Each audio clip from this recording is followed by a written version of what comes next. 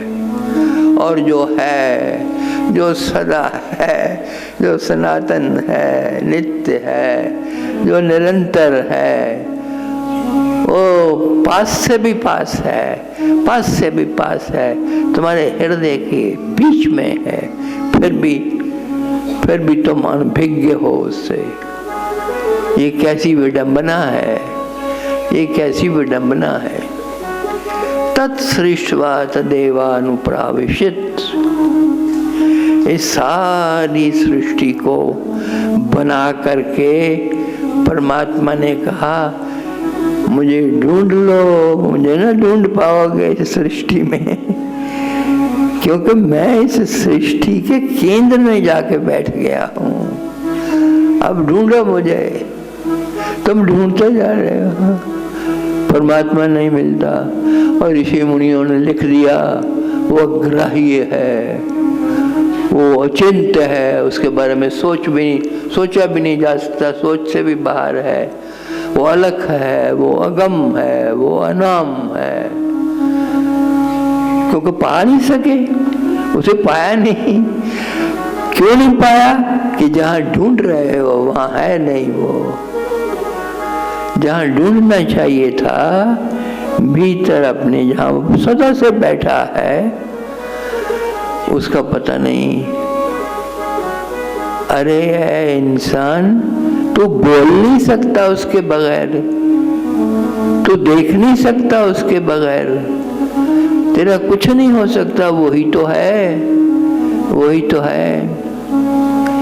एक यहाँ गीत गाया गया था अभी अभी, बड़ा सुंदर गीत था। क्या था वो? बांसुरी के वादन में, बांसुरी का वादन एक गीत था।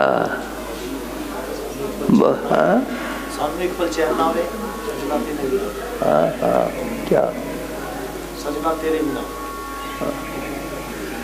तुम सो कैसे जाते हो रात को? मैं बहुत हैरान हूँ। तुमको देखा तो ख्याल आया। नींद की गोलियां, नींद की गोलियां। माँ ने भी कैप्सूल बनाए थे जो खाने से नींद आती है। वो मांग रहे हैं गुरु माँ वो वाला कैप्सूल दे दो। तुम्हें नींद कैसे आ जाती है बिना सजना के? सजना तेरे बिना। अरे तेरा मालिक कुल तेरे साथ है और तुमने उसको दूर कर रखा है, तुम्हें नींद कैसे आ जाती है उसके बगैर? मैं तो हैरान हूँ, पूछता रहता हूँ, कोई बताने वाला नहीं मिलता मुझे कि इंसान जिसमें डूबा हुआ है, इंसान जिसमें निमज्जित है, जो इंसान के रोम रोम में है, उसके बगैर तुम्हें नींद कैसे आ जाती है? सजना तेरे बिना। क्या बात है। एक दूसरा भी था छाया। हाँ, तुम्हें देखा तो ख्याल आया कि जिंदगी धूप है, तू घना साया है। वो सब कुछ है, देखो तो, देखने वाले तो बनो। इन आंखों से ना देख पाओगे। न तुमाम शक्य से द्रष्टुम नैव स्वचक्षुषा। इन चक्षुओं से तुम न देख पाओगे। वो खोलना पड़ेगा भीतर का चक्षु, और वो मिनटों में नहीं सेकंडों में खुलता है। तुम्हें कितनी बार मैंने कितने मार्ग दिए। यहाँ बैठे बैठे खुल जाए, यहाँ बैठे बैठे वो खुल जाए। वो भीतर का नेत्र, वो नेत्र जो सब देखता है, जो दिखाई भी नहीं देता वो भी देखता है। दुख दूर से चला आ रहा है उसको भी देख लेता है, परे कर लेता है। ऐसे कर दो, ऐसे कर दो, दुख गया। ऐसे झटक दो, दुख चला गया। हाँ। कैसा है ये जमाना, कैसी जिंदगी है। तो मैंने सिर्फ ख्याल पे बात किया, विचार के बाद तुम्हारी वाचा है, वचन जो मुंह से बोलते हो, सोच समझ कर बोला करो। तुम्हारा वचन सत्य हो जाए, जो बोलो वो सत्य हो जाए, जिधर से निकल जाओ जो बोल जाओ वो सत्य हो जाता है। मैंने तुमसे कहा था ना, ये शक्ति तुम्हारे पास है। झूठ का सर्वथा त्याग कर दो और अपनी शक्तियों को मजबूत और सीधा करने के लिए तुम्हारे पास कितने रास्ते हैं जो बताए गए हैं। 2 मार्ग हैं, अभी फिर से बता दूं, सीधा सीधा। एक तो ध्यान का मार्ग है, अपनी शक्तियों को दृढ़ और मजबूत करने के लिए, ताकि तुम वचन बोलो और वो सिद्ध हो जाए उसी समय। बोलना ही काफी है। इसीलिए इंसान आशीर्वाद ढूंढता है किसी कामिल पुरुष का। सतगुरु नहीं मिलता है, सतगुरु इस संसार में नहीं है। ये मत सोचना कि ये उस कोने पे मिल जाएगा, उस शहर में मिल जाएगा। नाम बहुत है सतगुरुओं के, लेकिन मेरे देखे सतगुरु का होना करीब करीब असंभव है इस जगत में। क्यों? सतगुरु का होना ही क्यों है, किस लिए? परमात्मा, वो सृष्टा, वो परवरदिगार, जिसने इस शय को बनाया, हर शय को बनाया, और जो कण कण में है, जो पल पल में है, वो दिखाई नहीं देता। वो साकार रूप में कभी भी नहीं आता सामने। तो परमात्मा कहता है कि मैंने अपनी संतान की भलाई के लिए, कि मैं तो जा नहीं सकता, मैं सब जगह होता हुआ भी साकार रूप नहीं ले सकता। हालांकि तुम्हारे ग्रंथ कहते हैं कि साकार रूप लेके आए, राम बने, कृष्ण बने और रब बन के आया, रब आया, चाहे वो गुरुओं में आया। ये हमारे गुरु हुए, बहुत से गुरु हुए, गुरु नानक देव जी महाराज से लेकर के अंत तक। तो वो गुरु, वो परमात्मा का ही रूप है, उसी के भेजे हुए हैं, वही है, परमात्मा ही है,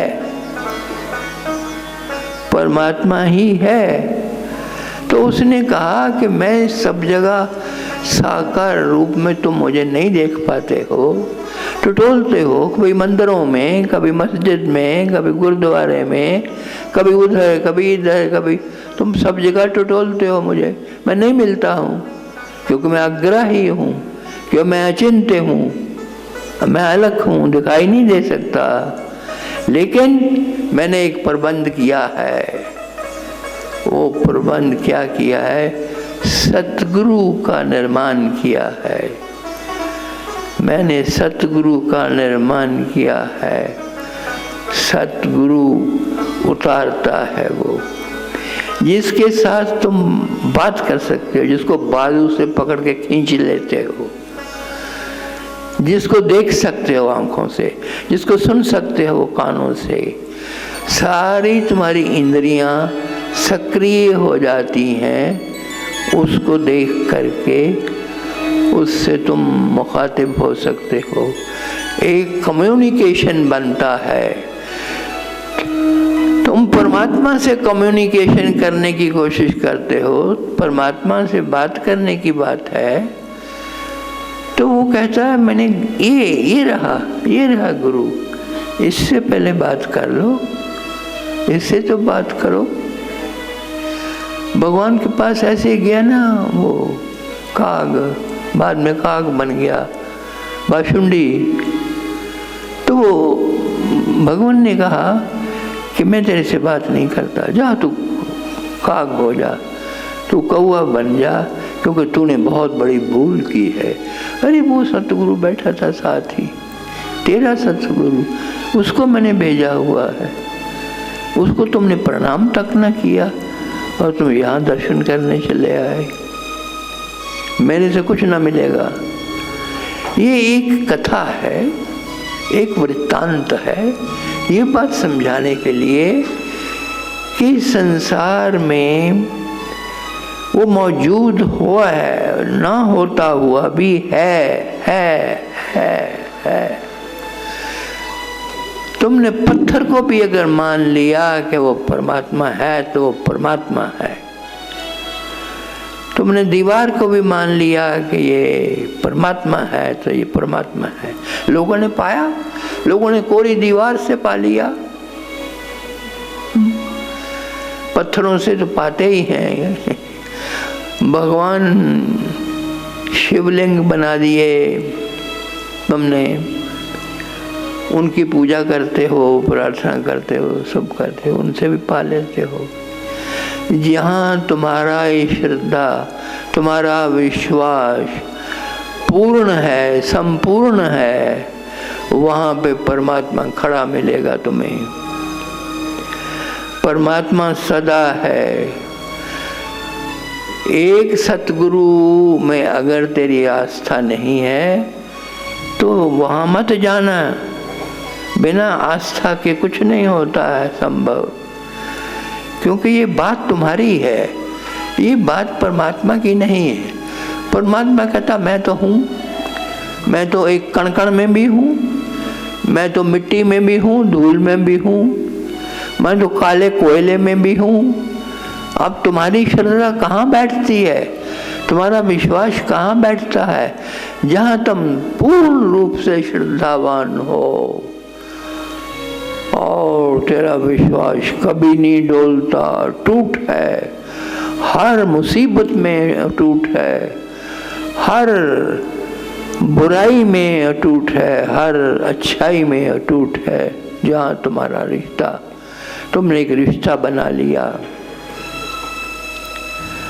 वहाँ सब संभव है, वहाँ सब संभव है, असंभव भी संभव है। बाबा सावन सिंह कहा करते थे ना कि तू मुझे अपना चाचा बना ले, भाई बना ले, तू मुझे अपना बेटा बना ले, बाप बना ले, कुछ बना ले, लेकिन बना ले। क्यों कहते थे वो? कि एक रिश्ता बनाने से तुम्हारा प्यार जागता है उसके प्रति, और प्यार ही परमात्मा बन जाता है, प्यार ही परमात्मा में परिणत हो जाता है। देखो और सोचो इस बात को। जिससे जुड़ना है वो मुकम्मल होना चाहिए, उसमें कोई खोट तुम्हें अगर नजर आ रहा है तो मत जाओ वहाँ, निकल जाओ, आगे चले जाओ। बहुत भरा है, ये सारी सृष्टि परमात्मा से ओतप्रोत है, भरी हुई है। परमात्मा कहता मैं कहाँ नहीं हूँ, छाया में भी, धूप में भी, मैं कहाँ नहीं हूँ, ये तो बता दो मुझे। सब जगह मैं होता हुआ भी तुम्हारे लिए कुछ भी नहीं हूँ। यही विडंबना है, यही सबसे बड़ी भूल है। इसी के ऊपर इंसान धक्के खा रहा, खाम बिना किसी बात के। वो है तो ये गाया करती हैं, गुरु मात पिता, गुरु बंधु सखा। गुरु को माँ भी बना लिया, गुरु को पिता भी बना लिया, गुरु को बंधु भी बना लिया, तो सखा भी, सब कुछ वो बना लिया। उसको कोटि कोटि प्रणाम क्यों करते हो? क्योंकि उसके साथ एक रिश्ता जुड़ गया। इंसान रिश्ते बनाता है दुनिया में आके, परमात्मा की सूझ उसको नहीं लगती है। उसने मंदिर बना लिए, उनमें परमात्मा की अवधारणा कर ली, कोई मूर्ति रख दी, कोई स्टैचू रख दिया, कोई पत्थर से बना हुआ, कोई लकड़ी से बना हुआ, कोई चांदी से बना हुआ, कोई सोने से बना हुआ। तुमने अपनी धारणा के अनुसार वो बना लिया और बना करके एक जगह उसको बैठा दिया। अब बैठे रहो, अब उठना नहीं है, अब यहीं बैठना तेरा काम है और मेरे काम करना। मैं तुम्हें बनाने वाला हूँ, मत समझना तूने मुझे बनाया, मैंने तुम्हें बनाया है। तो मेरे काम कर, अब मैं तेरी आरती उतारता रहूंगा। तो ये चक्कर चला हुआ है, इस चक्कर से बाहर आ जाओ। अगर आ सकते हो तो सच्चाई को समझो। जिस रास्ते पे चल करके सतगुरुओं ने सब पाया और तभी वो सतगुरु कहलाए, उसी रास्ते की वो बात करते हैं जिस पे स्वयं चले हैं। वो रास्ते बहुत हैं, मैंने तुम्हें बहुत बताए हैं रास्ते। किसी एक रास्ते पे चलो, लगातार चलो, और जिससे जुड़ गए हो उससे टूटना मत, नहीं तो नुकसान होगा।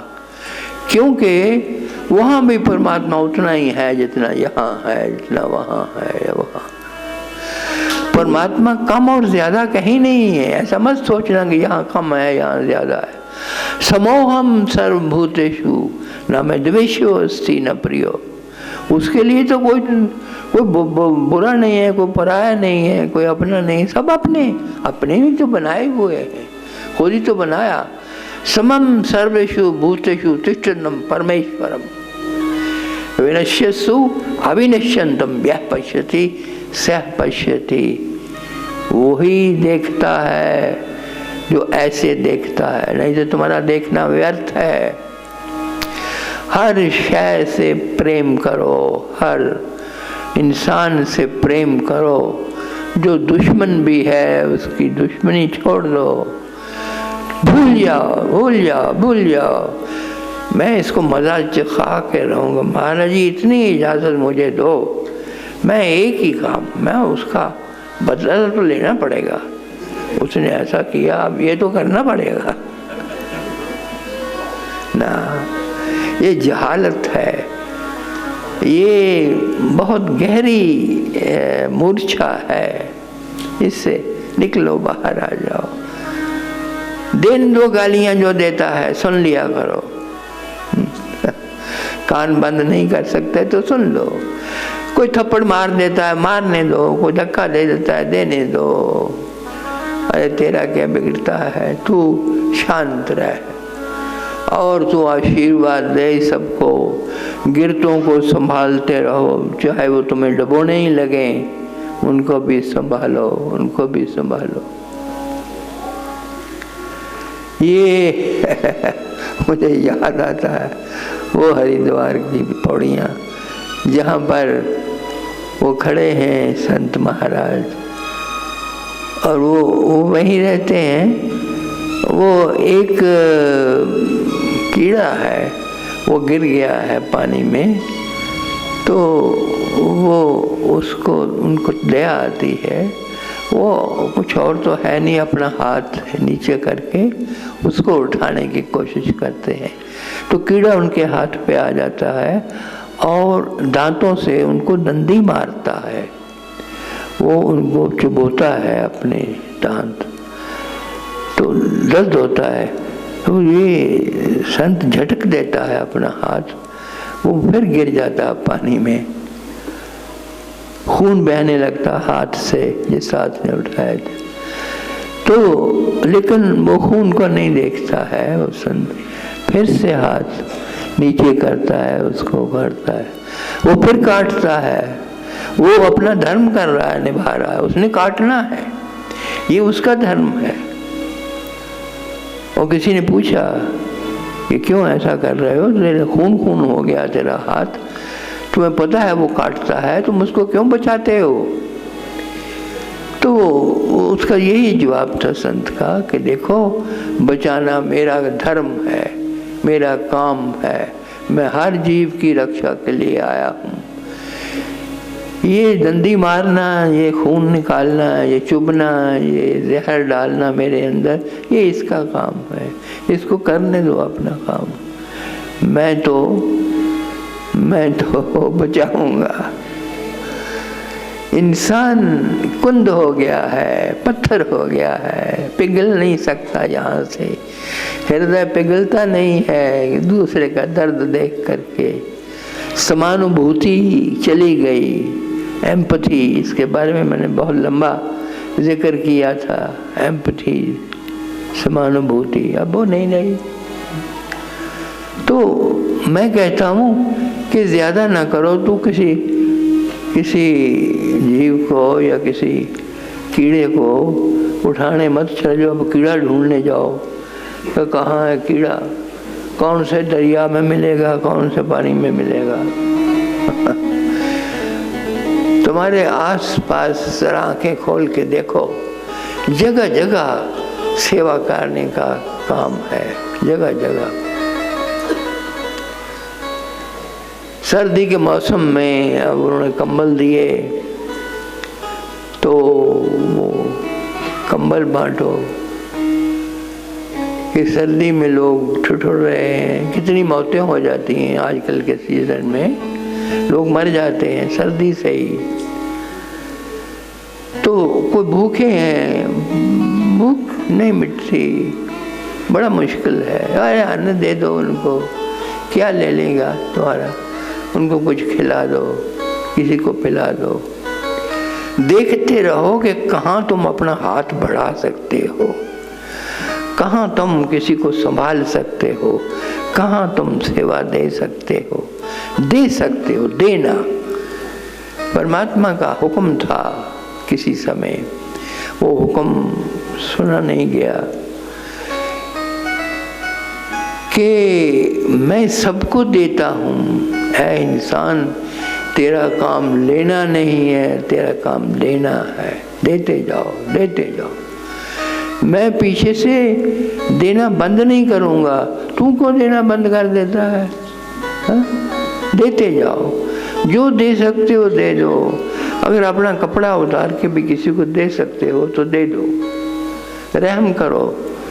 इस संसार में इतना बेरहमी से काम हो रहे हैं कि तुम्हारे रहम की बहुत ज़रूरत है सारे संसार को। तो इसलिए सतगुरु आ गया बीच में। सतगुरु एक सनातन सत्ता है जो सब कुछ कर सकती है, सब कुछ कर सकती है। जो उस परवरदिगार से भी नहीं हो पाता वो सतगुरु से हो जाता है, क्योंकि वो मूर्त है, क्योंकि वो साकार है, क्योंकि वो कृत्य कर सकता है। वो तुम्हें डूबते को बचा सकता है। तुम कहते हो परमात्मा ने बचाया, परमात्मा ही बचाता है, लेकिन कौन आएगा परमात्मा बन के अगर सतगुरु ना आया? सतगुरु ही परमात्मा है, वही बचा रहा है तुम्हें डूबते को, वही उठा रहा है। ऐसा विचार मन में रहे तो तुम्हारा कोई कुछ नहीं बिगाड़ सकता। अब ये अच्छा, नहीं बिगाड़ सकता। कैसे बिगाड़ेगा? कौन किसका बिगाड़ रहा है? कोई है कि मेरा को बिगाड़ रहा है? किसी का बिगड़ नहीं सकता और बिगड़ना चाहिए भी नहीं।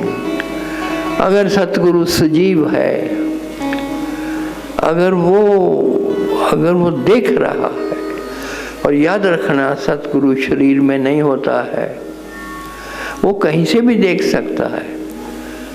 वो आज शरीर में है, हो सकता कल को शरीर में ना रहे। तो इसका मतलब ये नहीं कि तुम्हारा सतगुरु चला गया, वो कहीं नहीं जाता। उसने कहाँ जाना है? तुम्हारे से प्रेम में पड़ा हुआ है, तुम्हारे साथ ही रहता है, तुम्हारे पास ही रहेगा, यहीं रहेगा, कहीं नहीं जाएगा और तेरी रक्षा होती रहेगी। अगर तू जुड़ा है तो पल पल तेरी रक्षा होती रहेगी। शरीर के मिट जाने के बाद भी तेरी रक्षा होती रहेगी। शरीर के मिट जाने के बाद भी। अब वो क्यों ऐसा है, क्यों ऐसा? मैंने कहा सारे दुख अपने मुझे दे दो, मुझे दे दो।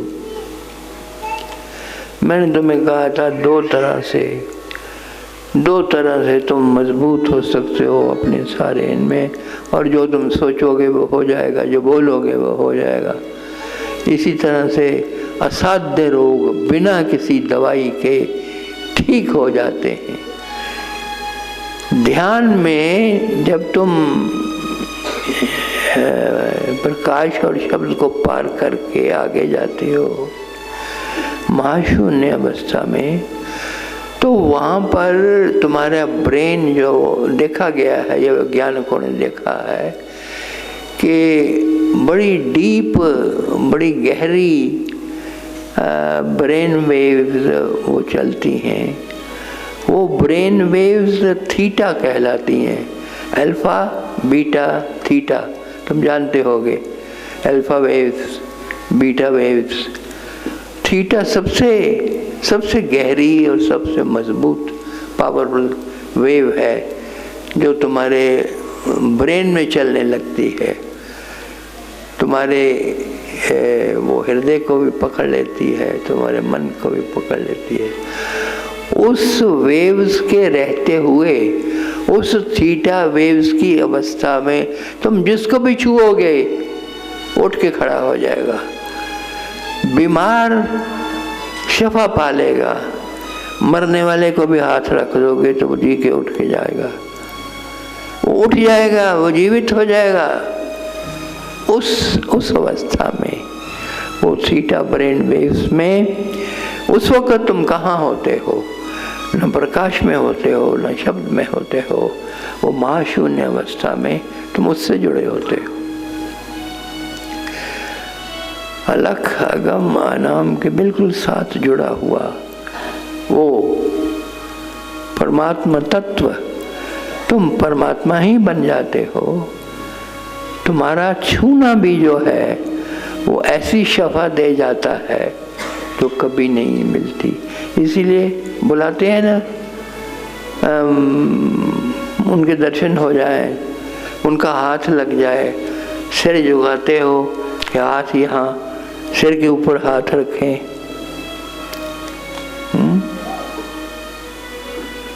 उन सतगुरु के हाथों में बहुत शक्ति है, और जिन चमत्कारों को तुम जिक्र करते हो वो कुछ भी नहीं है। उस वक्त थीटा ब्रेन वेव्स में होता है सतगुरु, और उससे जुड़ा होता है उस मालिक से, और वो हाथ बढ़ा के तुम्हें आशीर्वाद दे देता है, तुम्हें प्रसाद दे देता है। वो काम करता है, उसको काम करना पड़ेगा, वो व्यर्थ नहीं जाता। ऐसा आशीर्वाद कभी व्यर्थ नहीं जाता है। तो तुम खुद कर सकते हो, तुम्हें मैंने बता दिया, तुम मालिक हो। मैं तो क्या करूँगा, तुम खुद कर सकते हो। हाँ, बस हो गया, माँ का आशीर्वाद मिल गया, हो गया, हो गया, हो गया, हो गया, हो गया, हो गया।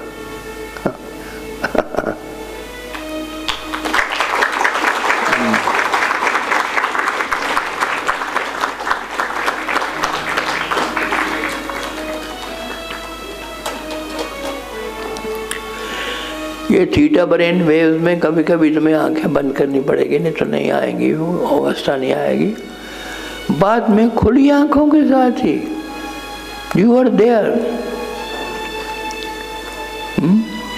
कबीर साहब कहते हैं ना, हम उसी ठिकाने, इधर भेजो, इधर मारो, उधर पटको, इधर मारो, जो मर्जी करते रहो, हम उसी का ठिकाने। कहे कबीर, हम उसी ठिकाने। वो ठिकाना अति उत्तम है। वहाँ तुम परमात्मा हो, तुम स्वयं परमात्मा हो उस अवस्था में।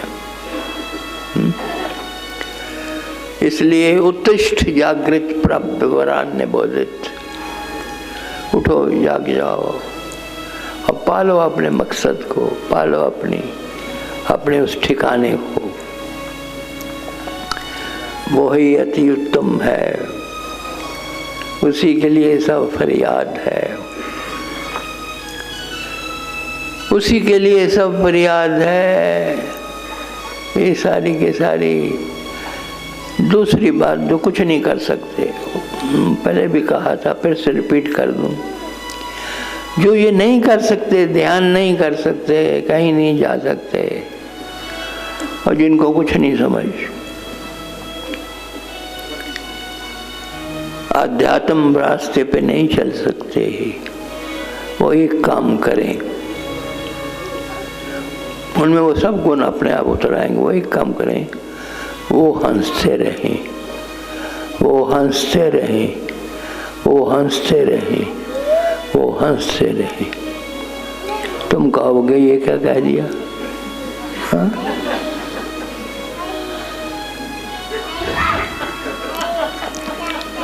जिस हंसी की मैं बात करता हूँ वो भीतर से आती है, वो हंसी सबको हंसा देती है।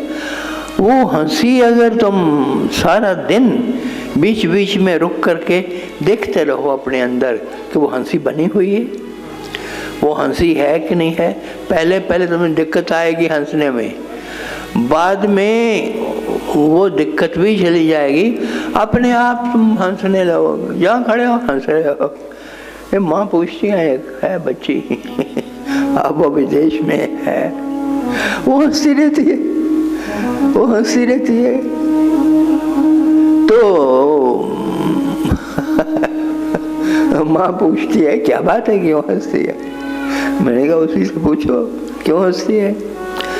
अंदर फूल खिलते रहें और तुम हंसते रहो, हमेशा हंसते रहो। मैं यही चाहता हूँ, इससे भी काम बन जाएगा, तुम्हारा सारा काम बन जाएगा। देखो, मुश्किल से मुश्किल काम तुम्हारा आसान हो जाता है अगर तुम हंसी में हो, अगर तुम हृदय से हंस रहे हो, खुश हो अंदर से, जो मर्जी हो जाए, कोई चला गया, कोई आ गया ना, तुम्हें कोई मतलब नहीं, तुम हंस रहे हो तो अपनी अवस्था में, और तुम टटोल रहे हो बीच बीच में भीतर देख करके कि वो हंसी है, वो हंसी है, वो हंसी बनी हुई है, बनी हुई, तो हंसो, हंसते रहो, हंसते रहो, हंसते रहो, हंसते रहो। हंसी से बड़ा जादू और कुछ नहीं हो सकता। तुम्हें ध्यान करने की भी जरूरत नहीं है, तुम्हें समाधियाँ लगाने की भी जरूरत है, तुम्हें योग साधना करने की जरूरत नहीं है। क्या करना? हंसना। हंसो, हंसो, हंसो, हंसो, बस बस हंसना। चीन में 3 संत हुए, मैंने पहले भी बहुत बार जिक्र किया है इसका। चाइना में, ये चाइना जो कोरोना से त्रस्त है, अब मैं उस वक्त की बात कर रहा हूँ, 8000 साल पहले की बात कर रहा हूँ। 3 संत हुए और उनका लीडर था होतेई। होतेई का जिक्र मैंने पहले भी किया है। बड़ा आलीशान संत था वो। वो क्या करता था? वो चलता रहा, इधर गया उधर गया, अब हंसता रहता था, हंसता रहता था, हंसता रहता। एक चौराहे में खड़ा हो गया, हंसने लगा। दूसरा आदमी आया, वो भी हंसने लगा। तीसरा आया, वो भी हंसने लगा। अब बात का पता नहीं है क्या है, हंसो। और वहाँ हजूम इकट्ठा हो गया उस चौराहे पे, और सब हंसने लगे, सब हंसने लगे। कहा जाता है, मैंने देखा तो नहीं, ना मुझे पता है इस बात का, कहा जाता है और लिखा हुआ भी है कि उस होतेई ने सारे चीन को हंसाया, सारे चीन को हंसाया। कुछ जगह लिखा है कि सारे जगत को हंसाया उसने। हंसी ऐसी चीज है, कंटेजियस है, डिजीज की तरह कंटेजियस है, फॉर्म पकड़ती है। हंसी दूसरे की, जैसे आवासी तुम लेते हो तो दूसरा भी आवासी लेने लगता है, वैसे ही हंसी है, हंसी पकड़ती है, छूत की बीमारी है। तो हंसो। वो होते ही हंसता रहता था।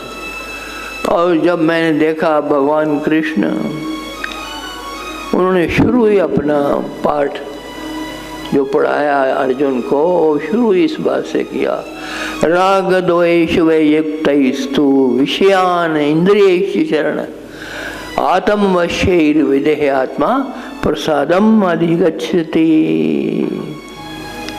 वो प्रसाद पूर्ण हो जाता। प्रसादे सर्व दुखा नाम हानि रस्य उपजायते। जो प्रसाद पूर्ण है, जो हंसी से भरा हुआ है, जो हंसता रहता है, उसके सारे दुखों का नाश हो जाता है। ये मैं नहीं कह रहा, ये भगवान कृष्ण, ये जो यहाँ बैठे हैं वो कह रहे हैं। भगवान कृष्ण ने कहा प्रसादे सर्व दुखा नाम हानि रसे उपजायते प्रसन्न चेतसु आशु बुद्धि परिवर्तिष्ठते। सब कुछ हो जाता है जो इंसान हंसता है, जो इंसान हंसता है वो युक्त ऐसे तुम हमेशा हंसते रहो। ये गोरखनाथ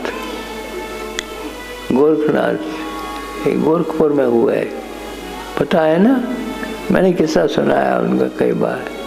वो बड़े ही गंभीर किस्म के इंसान थे और उनकी जो फिलॉसफी है, उनकी जो शिक्षा है, वो भी बड़े ही कड़े शब्दों में, और वो मुखरित नहीं है, वो बड़ी मुश्किल है, उसको समझना भी बड़ा मुश्किल है। लेकिन वो आदमी इतना आसान था, कहने लगा हंसी बा खेली बा गाई बा गीत, दृढ़ कड़ी राखी अपना चीत।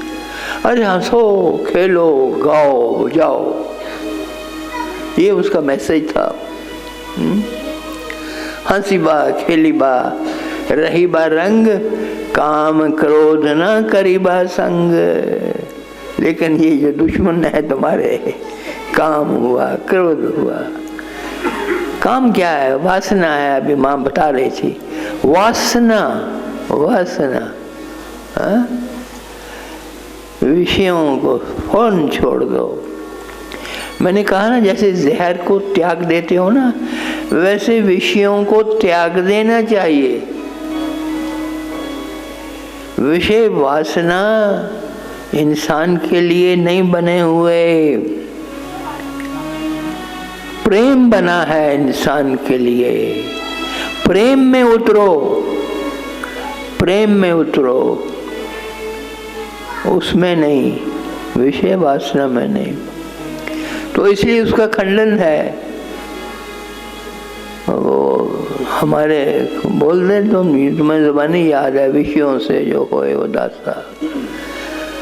यहाँ तो कंडीशन लगा दी संत मत में, तो एक शर्त रख दी कि जब तक तुम विषयों को छोड़ोगे नहीं, तब तक परमात्मा की बात मत सोचना, तब तक ध्यान मत करना।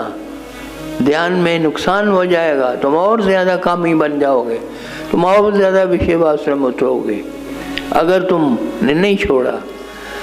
तो इस सब ध्यानियों के लिए जो ध्यान करते हैं, ध्यान का अर्थ होता है कि जो कहीं भी अपने चित्त को, अपनी सारी वृत्तियों को एकाग्र करते हैं, एकाग्र करके बैठते हैं, जिसके अपने फायदे हैं, उनको खास ये हिदायत है कि वो कभी भी गलत काम न करें, कोई भी गलत बात न सोचें, नहीं तो वो घटना घट जाएगी और वो गलत बात हो जाएगी, आपके साथ ही हो जाएगी। झूठ नहीं बोलना, आपके साथ ही द्रोह हो जाएगा, वैर हो जाएगा, वैमनस्य हो जाएगा। आप अपनी किश्ती को उल्टा दोगे। जिस किसी को पार लगाना चाहते हो, वो बीच मझधार में उल्ट जाएगी। क्या करोगे? उल्टाने वाले तुम हो। मैं तुम्हें खबरदार कर रहा हूँ कि जब तक तुम्हारा मन साफ नहीं है, जब तक तुम पवित्र सोचते नहीं हो, भावनाएं पवित्र नहीं है, विचार पवित्र नहीं है, तब तक ध्यान न करना।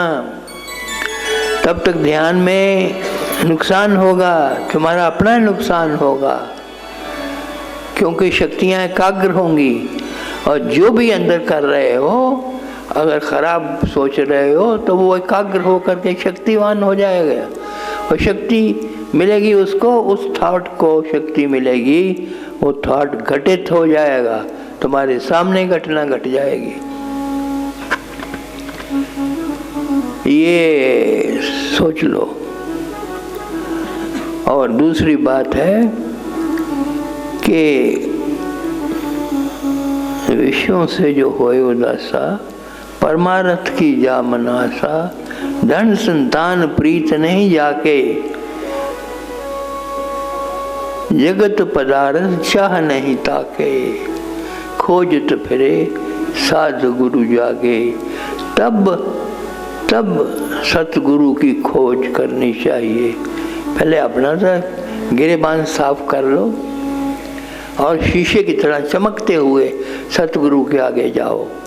फिर देखो वो कौन से हिंसे तुम्हारे पे लिख देता है, कौन से शब्द तुम्हारे पे लिख देता है, जो अनादि हैं, जो अनादि हैं, और तुम भी उस अनादि के साथ एक हो जाते हो। कितना आसान है ना ये रास्ता, लेकिन अपना अपना काम क्रोध और लोभ विवर्जित, हरि पद चीना सोए। काम क्रोध और लोभ विवर्जित, न क्रोध करना। क्रोध तो खैर बहुत ही हानि करता ना, तुम्हें तुम्हारा सर्वनाश कर देता है अगर तुम ध्यान करने वाले हो और क्रोध करते हो। ये क्रोध ले जाएगा, सारा जीवन तबाह कर देगा अगर क्रोध करते हो और साथ में ध्यान करते हो। ध्यान बहुत बड़ा शक्तिशाली एक वेपन है, बहुत बड़ा शक्तिशाली। ये तुम्हारे हाथ में दिया गया है औजार, एक ऐसा शक्तिशाली वेपन जिससे सब तबाह कर सकते हो तुम चाहो तो, और सब निर्माण कर सकते हो अगर तुम चाहो तो। इसलिए खबरदार, ये बहुत जरूरी है।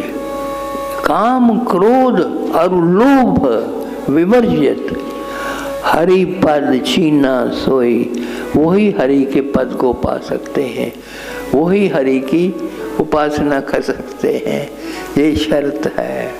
जूते उतार करके जाना होगा अंदर, और जूते उतारते ही सब अपना मन उतार दिया करो, सब अपना कीड़ा कूड़ा करकट जो भार उठाया हुआ है ना उसको फेंको। दूसरे ने तुम्हारा नुकसान कर दिया, तुम उसके दुश्मन हो गए। अरे दुश्मनी को क्यों कंधों पे रखा हुआ है? कंधे भारी हो गए हैं तेरे, कंधों को हल्का कर लो, छोड़ दो, वो सारा भार त्याग दो। वो पकड़ने लायक नहीं है। जो पकड़ने लायक है उसकी बात मैं कर रहा हूँ, और जो छोड़ने लायक है उसकी भी बात कर रहा हूँ। छोड़ दो। किसी ने कुछ कर दिया, अब दुश्मनी हो गई, दुश्मन बन गया तेरा, अब आंखें लाल किए हुए हो, वो बोल रहा पास से, तुम आंखें लाल करके उसको देख रहे हो। इतने में ही तुम्हारा सर्वनाश हो गया। क्रोध नहीं करना। और मैं बताऊं, जिस पे भी क्रोध कर रहे हो वो परमात्मा पे ही कर रहे हो। जिस पे भी क्रोध कर रहे हो अंत तो गत्वा वो परमात्मा को ही जा रहा है, वो तेरे सतगुरु को ही जा रहा है क्रोध। तूने किस पे क्रोध किया है तुम्हें पता ही नहीं है। क्रोध जैसा कोई पाप दूसरा नहीं है, तुरंत त्याग दो। क्रोध जैसा कोई जहर नहीं है, मत पियो, छोड़ दो इसको, त्याग दो इसको, त्याग दो इसको।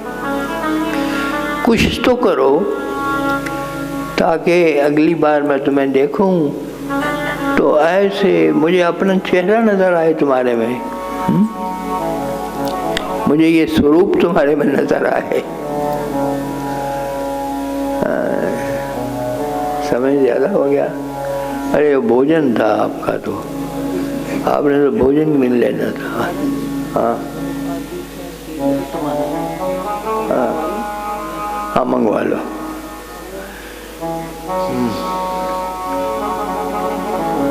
एक बच्चा यहाँ बैठा है, उसको हम आदि के नाम से पुकारते हैं, उसका जन्मदिन है।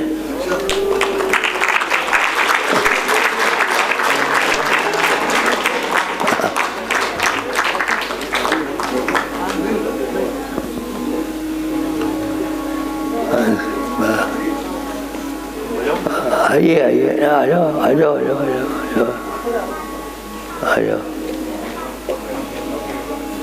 आप तो सदा स्वागत है आपका, सदा स्वागत है।